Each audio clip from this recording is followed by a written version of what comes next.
আপনাদের বাড়িতে যদি গুরুদেব আসে আপনারা কি করেন? কি করেন? গুরুদেব আসলে হাতটা বাড়িয়ে বলেন, গুরুদেব আমার হাতটা দেখুন না, দেখুন না গুরুদেব, কেন আমার সংসারে শান্তি নেই। গুরুদেব মনে যেন মনে মনে আমরা ভাবি গুরুদেবের হাতটা দেখালে আর গুরুদেব যদি একবার মাথায় ছুঁয়ে দেয় আমরা বোধহয় সর্বসুখে সুখী হয়ে যাব, তাই না? জেনে রাখবেন,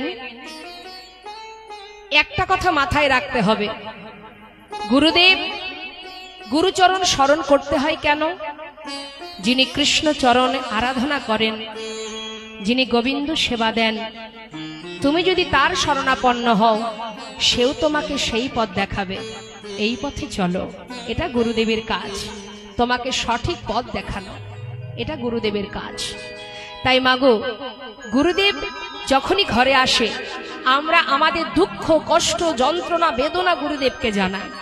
কেন আমার সংসারের অমঙ্গল হচ্ছে, কেন ছেলের কথা শুনছে না, কেন ব্যবসায় উন্নতি হচ্ছে না, কেন মেয়েটাকে বিয়ে দিতে পারছি না, যত রাজ্যের দুঃখ আছে আমরা গুরুদেব বাড়িতে এলে সেগুলো জানাই। কিন্তু প্রকৃত ভক্তের স্বভাব কি?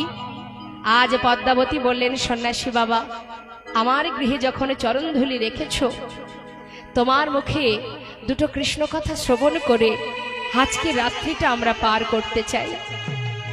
সন্ন্যাসী ঠাকুর বললেন, মা আমি আর কৃষ্ণ কথা আর কি বা জানি বলো, শুনতে চেয়েছো যখন আমার যতটুকু জানা আছে আমি নিশ্চয়ই শোনাবো।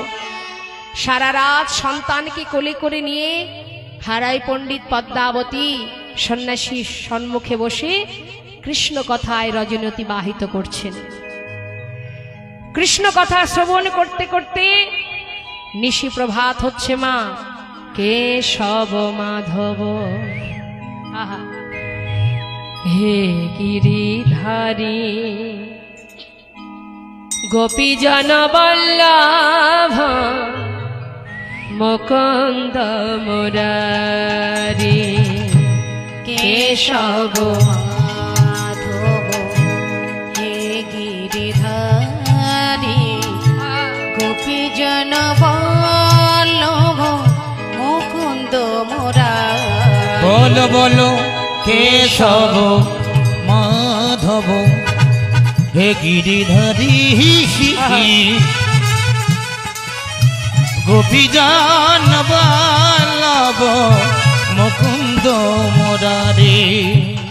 তুমি শ্রী রাধারে বামে